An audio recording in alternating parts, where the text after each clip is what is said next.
ายสบายดีเด้อพ่อแม่พี่น้องเบิดทุกผู้ทุกคนเนาะวันนี้กะชาวนางกะสิไปถามน้องกระแตเพิ่นว่าเป็นจังไดเพิ่นเพราะว่าก็เอาไปหาหมอว่าอยากไปถามเรื่องขาเพิ่นนั่นแหละหมอเพิ่นเว้าในใดพ่อแม่พี่น้องชาวนางกะบ่จักว่าน้องกระแตไปห้องหมอเช้านี้เนาะเพราะว่า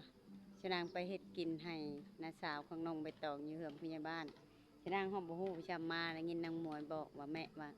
น้องกระแตไปหาหมออีกแล้วชนางก็จะไปถามเบิ่งเพิ่นว่าเป็นอะไรเพื่อให้ผ่าออกบ่เล็กหรือเป็นจังใดเนาะไปสั่งกับไปชมไปเบิ่งน้ำกันเลยพ่อแม่พี่น้องว่าเป็นจังใดเพื่อนให้ผ่าบ่หรือเพื่อผ่าเนาะชนางก็โอ้คือกัน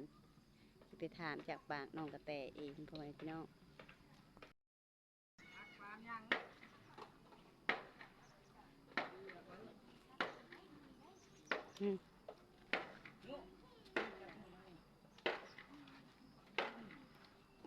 มืดแท้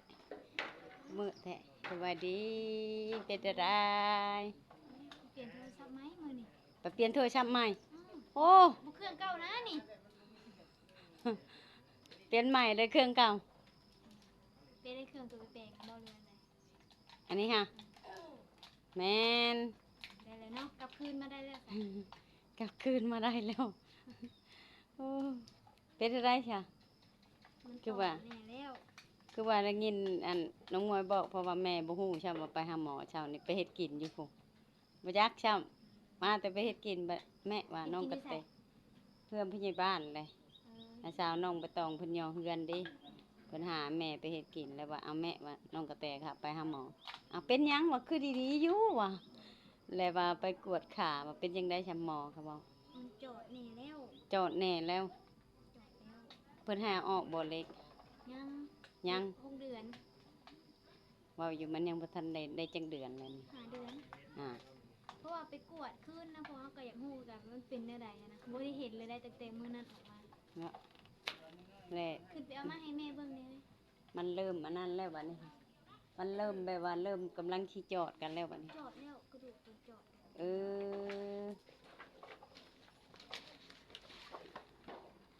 ดโตมื้อนี้บ่นี่ค่ะ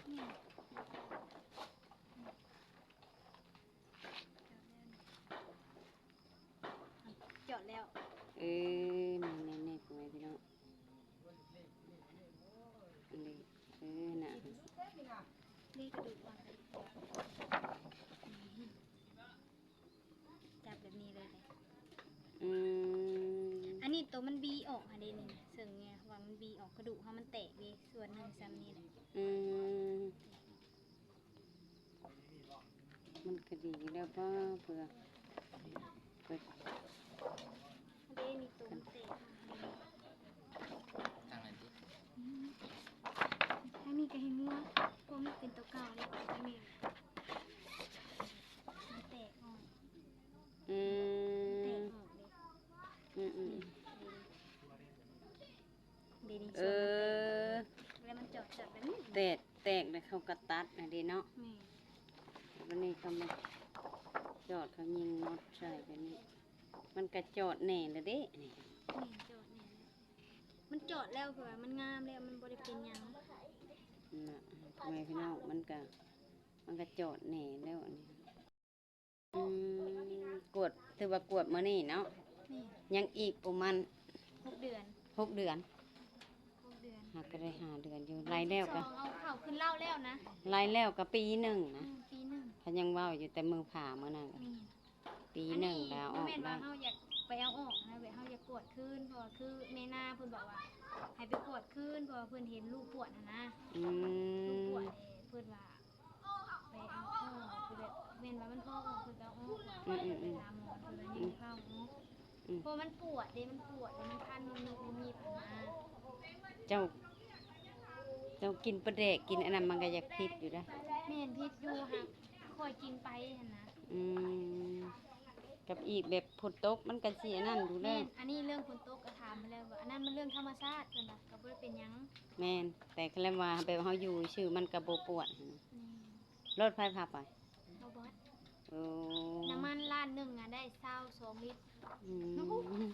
เยอะน้ำมันแพงเนาะ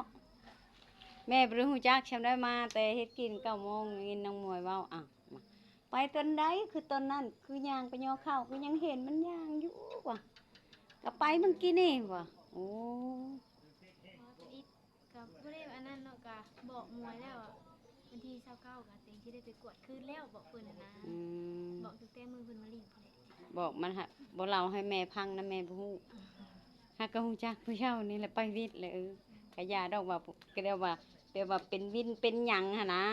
ยันว่าเป็นเมื่อยเป็นหยังปะคือบ่บอกแม่ก็บ่ฮู้ว่าไปกวดคืนก็ใครอยู่ว่าไปกวดคืนตกใจยันว่าเป็นแนวอื่น ไปอีกคิดย่านแบบคิดว่าคือปู่เพิ่นก็เคยเว้าแหละเจ้าย่างหลายย่านมันบ่จอดเพิ่นว่าในนี้หั่นนะ เพราะว่าเฮาย่างดุเด้จ้ะ แม่นแต่เพิ่นว่ากะงามเพิ่นว่างามมันจอดแล้วเพิ่นว่า อืม เพิ่นบ่ให้หิวน้ำย่อนัก แม่นเพราะว่าเฮาจึงนี่มันก็ยังพอแห้งอยู่แล้วแต่ปันบ่ได้ถืออันนั้นได้ไปปะแต่หึงเลยมันก็ยังดีอยู่ด้วยนี่ พุ่นได้เดือนหนึง อ่า เพราะมันเจ็บอันนี้เด้ครับน่ะเจ็บได้แม่ เออ เจ็บแบบมันเจ็บฮอดพี่ฮอดตบพี่แบบเฮาคั ขี้งอปัดผ่านนี่ก็จะลบอีกเทื่อหนึง ปัดผ่านแล้วก็จะลบไปอีกเทื่อหนึงโอ้ยแล้วขุดอันนี้ค่ะ ยังบ่ น้อยนึง เออ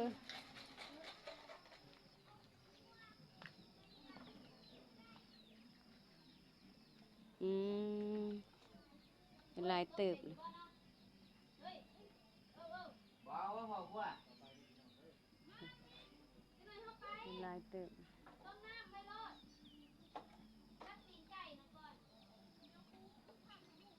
อืมขุดได้ลึกเติบหนึ่งแล้วพ่อแม่พี่น้องห้องน้ำเนาะห้องน้ำน้องกระแต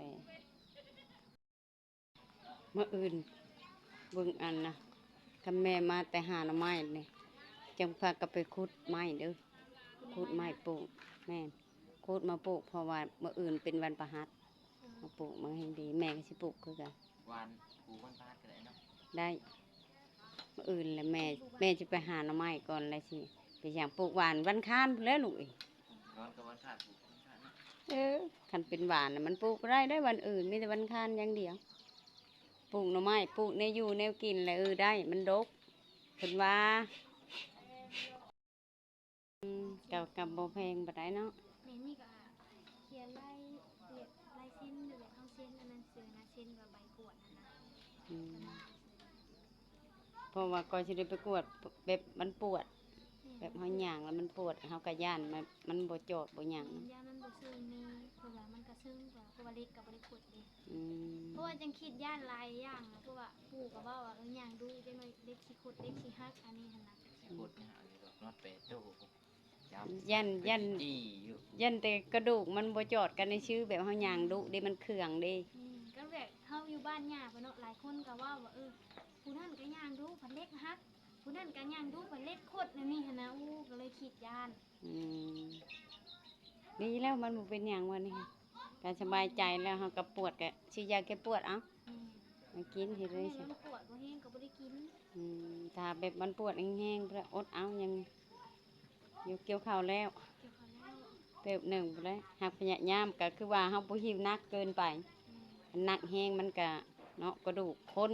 มาหักแล้วมาให้มันต่ออีกมันก็บ่ง่าย เปิดกระทามก่อนได้ว่าจะสิใช่ว่ายาสลบบ่ใช่เขาก็บ่ใช่ให้ได้ ต้องใส่อันนี้ย่านบ่เอานะไม่บ่ใส่นี่ กำบ่ใช่ปะจิห้องอกโอกเข้มหัวชุบคุ้ยอีกแล้วโย เพระว่ ปาดคนบักดิบ ตอนนั้นคือการเพิ่นเพิ่นใส่ยาสลบให้เพิ่นจังย่อออกย่อเข้าเคียงนะว่าง่ายๆกะเพิ่นตอนเข้าไปนะเพิ่นอิดเพิ่นสิย่อเลยมันปวดนี่มันเจ็บเพิ่นชูนิดนึงก็แม่คือสิได้ยินเนาะเสียงห้อง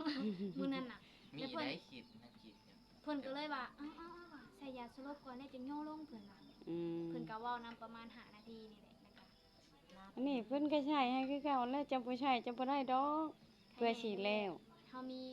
บัตรเขียวอันนี้เฮาไปยื่นเลยก็ไอ้แฮมเพิ่นก็ได้เห็นมันก็ไว อืม อันนี้ไปก็บ่ได้เอิงดอกไปกวดนะมันก็บ่ได้ถึง อืม ไปแล้วก็ไปวัดนี่วัดคำเจียนเด้ อืม แล้วก็ไปวัดแคมคองน้ำจังเฮิงแล้วก็ อืม เฮ็ดนั่นเฮ็ดนี่แล้วก็กินข้าวกินน้ำก็พอดีข้าว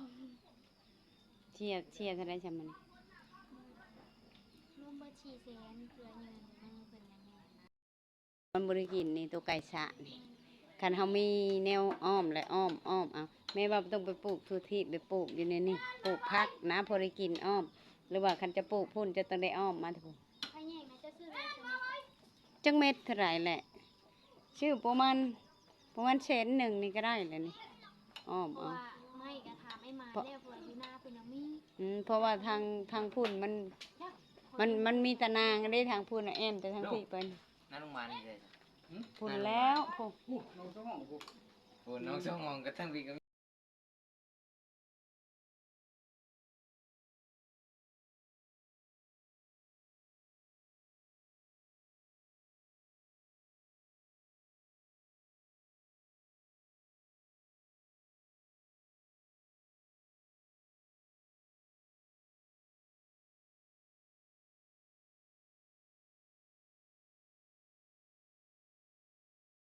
พี่น้องชะนางก็ได้มาถามน้องกระแตเพิ่นว่าเป็นจังใดว่าแบบว่าเอาไปหาหมอไปกวดไปหยังเบิ่งตัวแม่พี่น้องเพราะว่าไปกวดเบิ่งเพิ่นก็ว่าอีก6 เดือนเพราะว่ามันหากก็ได้5 เดือนเพิ่นก็บ่ให้เอาออกมันเอาออกบ่ได้พ่อแม่พี่น้องนะชะนางก็ได้มาถ่ายอัปเดตให้พี่ให้น้องได้เบิ่งให้ FC ชะนางได้เบิ่งว่าเป็นจังใดมาจังใด